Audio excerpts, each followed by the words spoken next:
Happy Thursday to you out there. September 28th, you are here with yours truly, Michael Matthew, the one and only, your favorite sports personality in the world. I'm so excited, I'm slipping up, but you know what time it is. You know why you're here. I got a lot of stuff to talk to you about here at your favorite show, The Breaks. And these are the breaks. These are the breaks. You know what it is.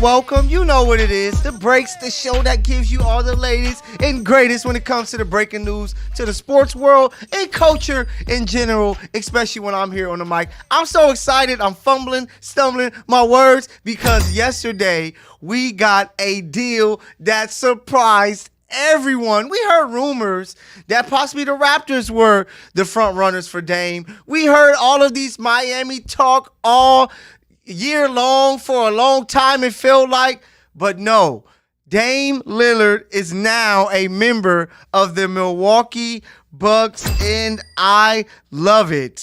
So first, let's break down a trade that you all should know about. But y'all know y'all came here to listen to my take and my thoughts on it. But the Bucks will be receiving Dame, which is going to be great. Dame gets to play with Giannis, Chris Middleton. It's that duo. I've said it all along throughout most of Dame's career. I never felt that Dame was a true number one. He can go get a lot of stats being the number one guy because he is a baller, top 75 player of all time.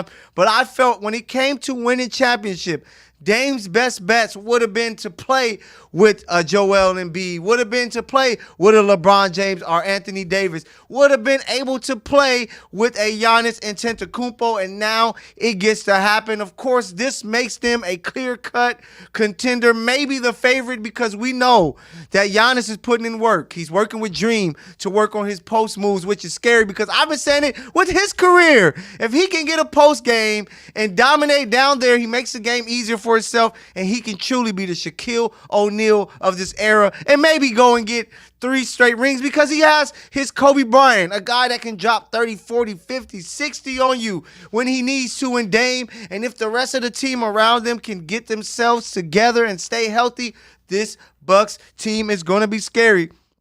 But I love the deal every which way because it's a 3-team trade. The Blazers, you get Jrue Holiday, who a guy that's a great defender, young, not young, but a veteran guard to be with the young players that they have there. Even if they buy him out, it allows the young players to play, and that's what they want to do. You get a young guy in DeAndre Ayton who got paid, who's ready to prove that he can do it without having Chris Paul, Devin Booker, or whomever. He's going to go there and play with Scoot, and he's going to play with Anthony Simons there and give them a nice young core. I like what they did. They were able to pick up the 2029 first round pick of the Bucks and a pick swap, so they're able to get some nice pieces to build for now and the future, which, all of Portland, all of the fans after all of this Dame debacle started were like, let's just build to the future and see what we got in Scoot, who I feel is going to end up being the best player from this year's draft. That's a big take, breaking news for you there. But the Suns, who are part of the trade, I love it for them because they get Nurkic, a guy who's a solid big defensively, and that's where they really need help. They got great offense there. Bradley Beal, Kevin Durant, Devin Booker. Now you have a guy like Nurkic who can help. I like Nasir Little. He's a guy that can help and give some minutes. Keon Johnson is a piece they throw in there. And Grayson Allen. They needed some depth to go with their big 3. Now you have 4 guys that that's going to be able to come in there and compete for some minutes. I love the trade all around for all three teams. You guys let me know, what do you think? Am I wrong about my Bucks take? Because I have them as the favorite in the East as of now with this crazy duo or trio, if you add in Chris Middleton, that they have. But I really love what the Suns got as well, that I think that the Suns are for sure going to be one of the top three teams in the West because I love the addition of Nurkic. They got somebody to get dirty in Grayson Allen. And then for the Blazer fans, you can't be too sad. You got some nice pieces. So what a surprising trade came out of nowhere. And I said it for the whole offseason. This is what makes the NBA great. It has the greatest offseason. You have the draft, where most of the time it's superstar players that comes from these drafts. You have the trades, the free agency that is always amazing. So shout out to this big move. Shout out to Dame. It's not quite Miami. I know he might be a little upset because he's like, I wanted to be on the beach. I wanted to be in South Beach having so much fun, playing with Jimmy Butler, playing for Pat Riley and Coach Spo. But you're going to Milwaukee. You get to play with Giannis, one of the best players of his era. I love the move, and I hope that you love it too, Dame, because now it's on you. You did all of this. You're playing with a Giannis. If it doesn't add up to championships, it's really going to have people questioning why you were ever a top 75 pick when it came to the players all time over guys like Dwight, Klay Thompson, and etc., man. So shout out to that move, man. What a surprising move. And, you know, because you got a guy that I think that once was a superstar, if he isn't still one, that's on the move. But speaking about superstars, I was listening to a show with Patrick Beverly on it, and they were talking about superstars, who are superstar players. I believe Iggy was on the show as well, because I think that sometimes people think, truly, like they were saying, that there's like 40 superstars in the league. I do not agree with that. There isn't 40 stars in the league. There's star players, then it's the superstars, the guy who has the name, the guys who have the game, and the guys who go out there and win and find a way to do it. Whether that's every year they in the top 2 or 3 of their conference, and every year they're in the conference finals, the NBA finals, are winning the championship. So for me, for my list of superstar guys in the league right now at this moment, you have to put LeBron James still. LeBron James, one of the greatest players of all time, the Los Angeles Laker. He's brought a championship to the Lakers. LeBron has to be on the list. Steph Curry, the greatest three-point shooter of all time, and has the Warriors still humming while he tries to get number 5 like LeBron, is a superstar. He deserves to be on the list. I have to go Kevin Durant. Especially when he's healthy. Kevin Durant is a guy who his team is going to be right there at the end. One of the best offensive players that we've ever seen touch a basketball. He's a superstar player. Giannis, who I mentioned, a guy who dominates on both offense and defense. He has a championship in the last 5 years. The guy is going to be hungry, and I can't wait to see what this post game is going to look like. He is a superstar player. Then you have to throw in Embiid, the MVP, a guy who always keeps Philly towards the top, even when things around him don't look as great as you expect. He always finds a way to keep his team a winner. And then he went out and got the MVP award. Of course, Jokic, he won back-to-back MVPs, could have won 3. You know, that's an argument we can have any day. Just won the NBA championship. He's a superstar player.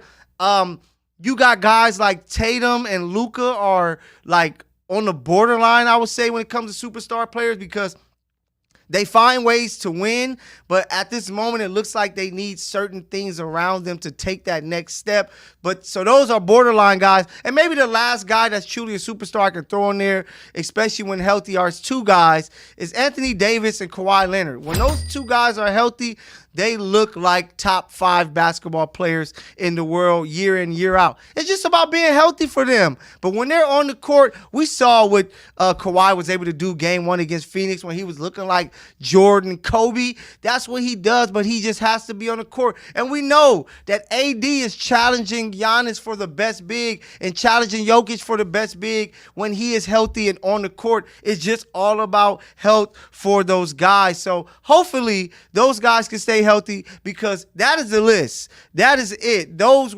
7 to 8 guys are the list of superstar players.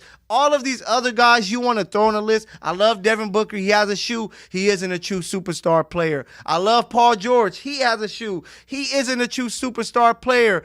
Dame Lillard isn't a true superstar player. There's a difference between superstars and stars for a reason. When you look at the history of the game, each era had its true superstars and it had his stars. So you must know what you're talking about, especially if you want to talk hoop with me, baby. So shout out to the NBA, man. A lot of great things coming. I'm so excited because Media Day is around the corner next week for the Lakers and Clippers here in LA. So you know I'm going to have more NBA to talk about going forward. But hey, we got a break coming up. I know that you need it. I need to break because I'm on fire right now, but I got some more hoop to talk about you because the WNBA playoffs are going up, and it's a WNBA that controversy that some people are talking about still, and I got you covered here on your favorite show, The Breaks. What's up, y'all? This is Lexi Brown with the LA Sparks, and you're watching Infanity TV. Profanity Nation. A podcast for the fans, by the fans. Dive deep into the topics the other shows miss. Raw and uncensored. And he's going to play team ball. His legacy is at stake. Rare, hard-hitting interviews with players, coaches, and you, the super fans. I'm not hating. I'm like, okay, cool. Good. 3 championships in 5 years. He's more than good, bro. Profanity Nation. Listen live or subscribe on your favorite podcast platform. Powered by Jesse Brown of Keller Williams.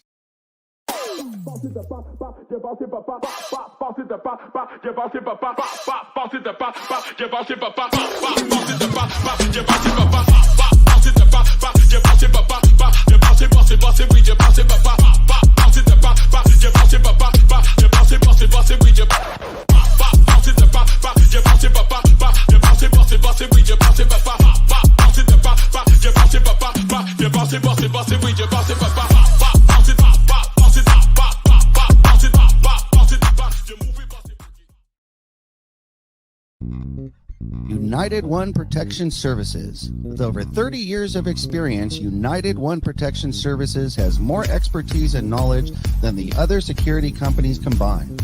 Residential, commercial, municipal, or institutional, United One Protection Services does more than just security. We protect your livelihood. United One Protection Services.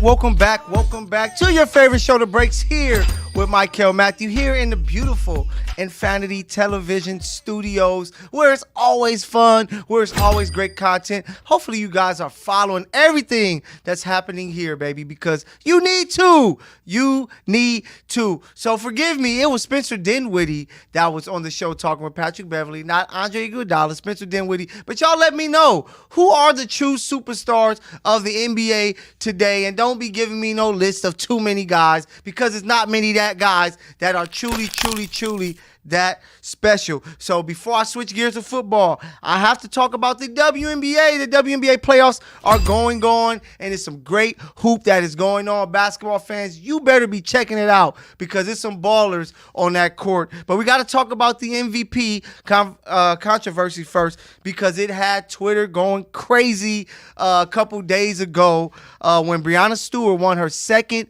MVP award for the WNBA.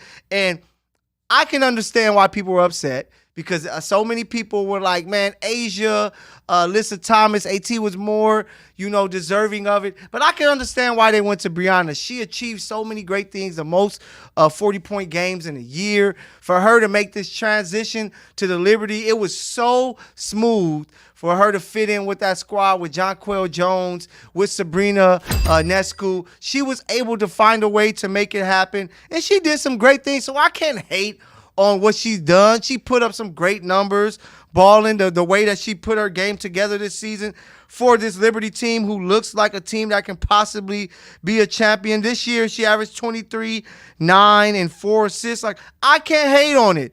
Would I have voted for her as the MVP? No, I would have voted for Alyssa Thomas. I believe that Alyssa Thomas had her Russell Westbrook MVP year. We remember that year. Russell went out and he averaged a triple-double and was doing so many great things that we were like, hey, this guy deserves MVP. He did something that we thought we would never see. I believe that Alyssa Thomas was on that same path with Connecticut. The team wasn't as stacked as the New York Liberty. The team wasn't as stacked as the Las Vegas Aces, who have so many great players. It was her, Dewana Bonner, and maybe a couple others. But she averaged 15 points, 9.9 rebounds, 7.9 assists, almost a triple-double average per game for Alyssa Thomas. She deserves to be the MVP, but I can't hate on Stewie because I had Alyssa Thomas number 1, Stewie number 2, and Asia Wilson number 3 because, of course, Asia had amazing numbers and she's the best player in the league, but she has so much talent around her that the game looks so much easier. She can have an off night and still win, just like Breanna Stewart can have an off night and still win, but you can't say the same for AT. So just a shout out to those series. The Liberty tied it up on Tuesday night with their win, 84-77. Sabrina with 21 points leading the team. Vandersloot, Courtney had 19 points. Stewie, 11 points, 11 rebounds, 5 assists, 11 and 13 from Jonquil Jones. AT didn't have enough help. And she kind of underperformed, but she still had 10 points, 9 assists, 8 rebounds. When she don't play well, it's really tough for the Connecticut Sun to win. So let's see what's going to happen.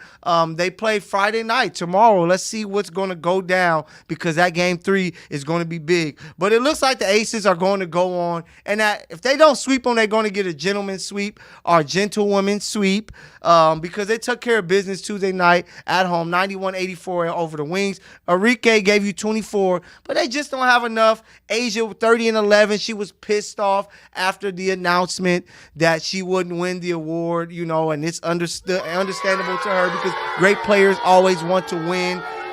Chelsea Gray, 23 and 8. She is amazing to watch. If you're not watching the Aces because of Asia, you need to be watching because of Chelsea Gray. She makes so many NBA type moves on a daily that you need to be checking her out. Kelsey Plum gave you 18. Jackie Young gave you 13 points. The Aces look like they're about to roll, but man, oh man, I'm hoping that we can get that Liberty Aces matchup because it will be some of the great basketball that we want to see, especially from the W. But we got to move along because I have to take you to the gridiron because I have a lot to talk about when it comes to the football world. We know tonight, Thursday night football, baby, it is here. We got a crucial game.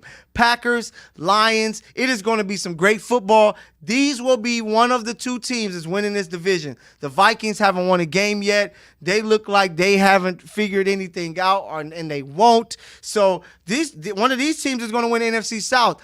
I like the Green Bay Packers. They should be getting Aaron Jones back tonight. Christian Watson playing his first game. That defense has played lights out. That comeback win, 18-17 over the Saints, was big time.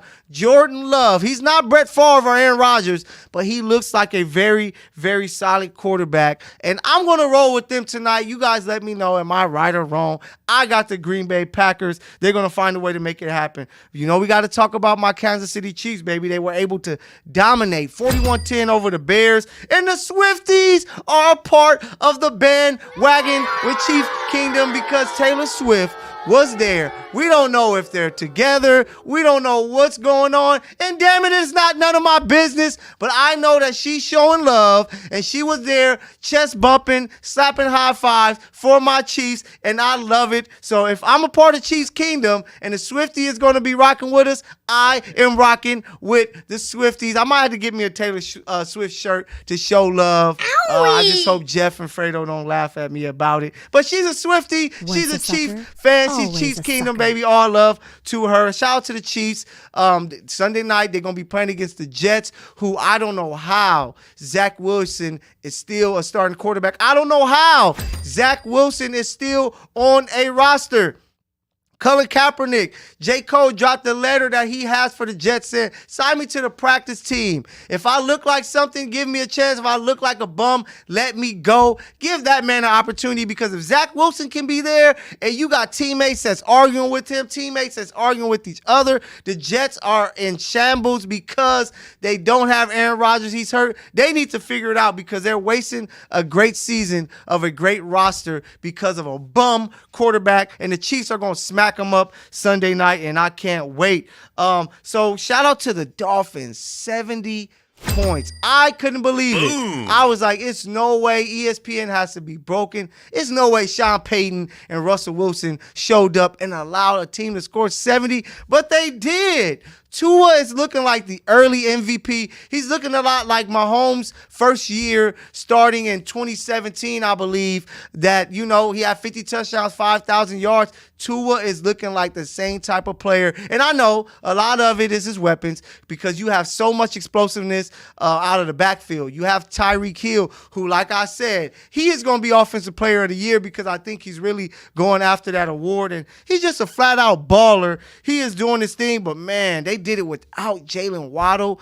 That team looks scary, scary, scary. The favorites for me to win that AFC East. But, man, they did their thing. But shout out to the Toilet Bowl that's going to be coming up, because I talked about the Bears getting smacked up and Justin Fields and those guys looking terrible. They're going to be playing against the Denver Broncos. So the new Toilet Bowl is going to lead to one of those teams hopefully winning the game, or we might get a tie knowing how both of those teams play. But, man, I am so excited about this football week. I got some more football to talk to you about after this break. So make sure you don't go too far, because you don't want to miss your favorite show with your favorite personality, Michael Matthew, here with the breaks. What's up, y'all? This is Lexi Brown with the LA Sparks, and you're watching Infanity TV. Profanity Nation. A podcast for the fans, by the fans. Dive deep into the topics the other shows miss, raw and uncensored. And he's going to play team ball. His legacy is at stake. Rare, hard-hitting interviews with players, coaches, and you, the super fans. I'm not hating. I'm like, okay, cool. Good. 3 championships in 5 years. He's more than good, bro. Profanity Nation. Listen live or subscribe on your favorite podcast platform. Powered by Jesse Brown of Keller Williams.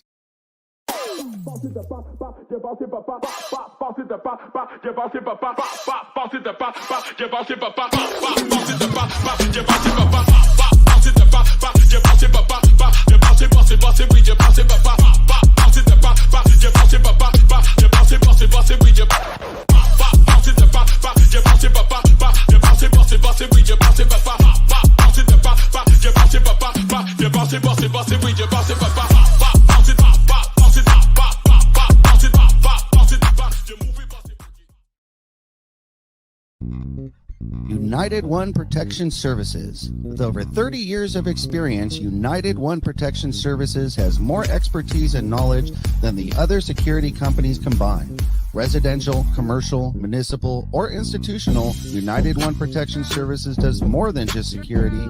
We protect your livelihood. United One Protection Services.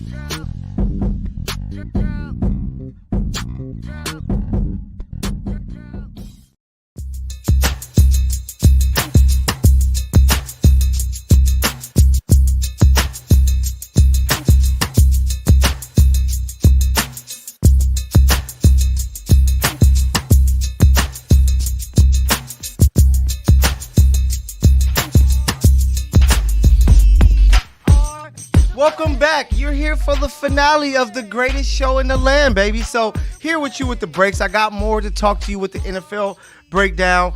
I have to talk to you about the Chargers. They were able to pick up a victory over the Minnesota Vikings, but they win some and then they lose some because they lose Mike Williams for the season to a torn ACL. So tough for him. Then the Rams, they tried to fight on Monday night, but they just didn't have enough as the Bengals picked up their first victory of the season. But before we switch gears, you know I have to give you Michael's weekly top 5 teams, baby. baby. I'm going to start at number 5, the Buffalo Bills. They were able to pick up another victory.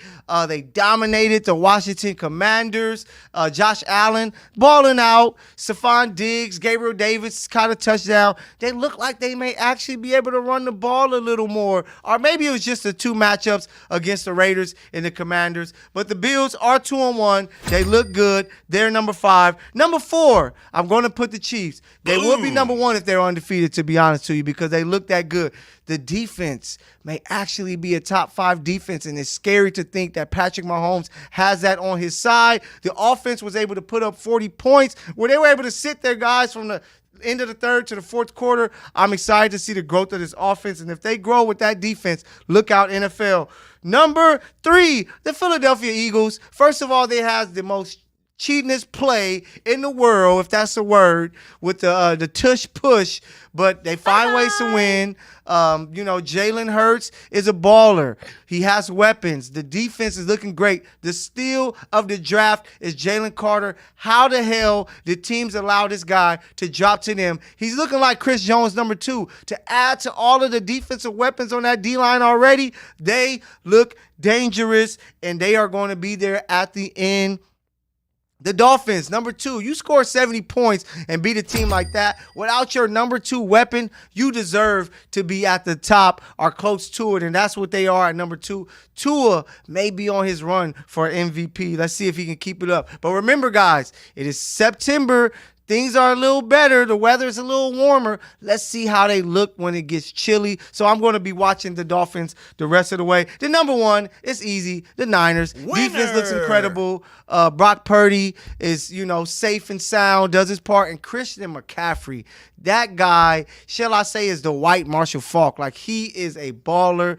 Man, I wish the Chiefs would have been able to trade for him when they had the chance, but he looks like a huge steal for them last year, and he has found his legs, and he is doing his thing. So that's my top 5. Number 1, Niners. Number 2, Dolphins. Eagles, number 3. Chiefs, number 4. Bills, number 5. Cowboys, crack is whack, but Dak is whack, and they found a way to lose to the Cardinals, so they are out of my top 5. So Breaks University, we got a big game this weekend. Colorado, after getting smacked and humbled by Oregon, they have to come out and perform better, right? I know that Deion Prime is going to have his guys ready to go as they're at home versus USC. We get to see Shadir Sanders versus Caleb Williams, a great matchup. I hope that you tuned in, but I got SC, baby. Notre Dame, they're looking to bounce back after a tough loss at the end of the game. The way that they lost, I know Notre Dame is like, we have a chance, but we have to go and beat this Duke team that's trying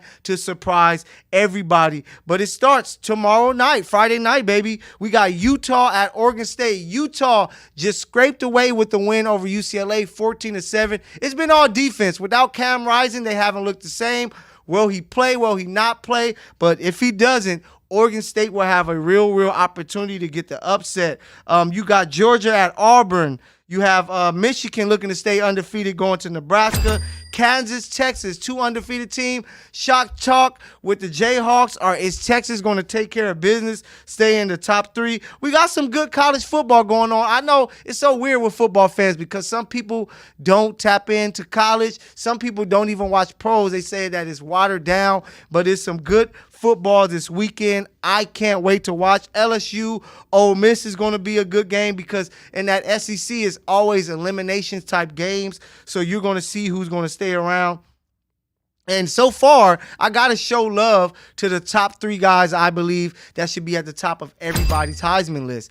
Number 1, it has to be Michael Penix Jr. of Washington. The guy is looking Tua like he is putting up big numbers with Washington. They don't have all the weapons and tools like SC, and he's finding a way to be dominant. I can't wait to see them play in some big matchups. They're at Arizona, 7 p.m. The games be so late, but you need to stay up and watch this guy because he is a baller. Number 2, Caleb, he's right there on his heels. He's the defending Heisman, so he is going to have every opportunity to go get this Heisman. All he has to do is win big games, and he has a chance to do it against Colorado this weekend. And then, I like May, the quarterback there from North Carolina. And that looks like your top 3 quarterbacks going into the draft next year because all 3 guys are ballers. All 3 guys look like that they can have a pro career. But, man, I am so excited because college football is going, NFL is going. I am locked in, but the NBA is around the corner as well. It is so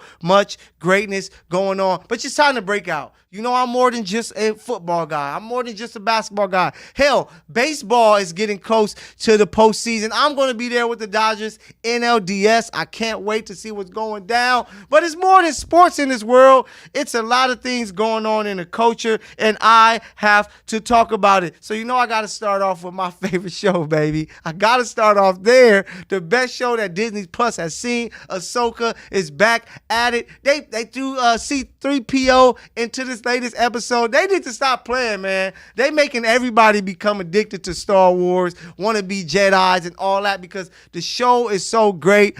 I am going to try to find my way to be on one of those episodes in the future if they do a season 2 of Ahsoka because I'm that locked in. And I know you are too because we love our Star Wars nerds out there, baby. But you also have Nipsey Hussle. There's a great documentary. If you haven't checked it out, go and tap in. It's really dope. It talks about like his life, the leading up to the murder, and it breaks down the case. It gives you behind the scenes footage that you've never seen. It's on Tubi. Tubi is free. You can go and check it out. It's really, really cool, man.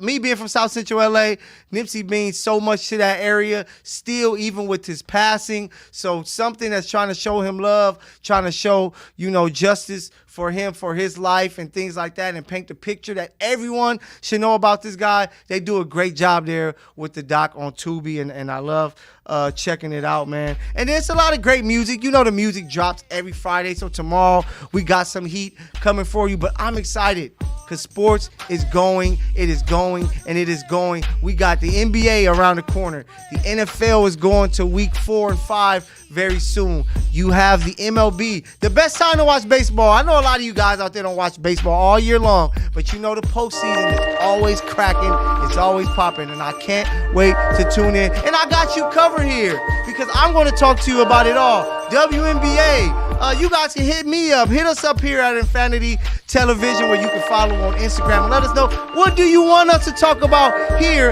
at your favorite show with your favorite personality. Michael Matthew here with the breaks. I'll catch you next week.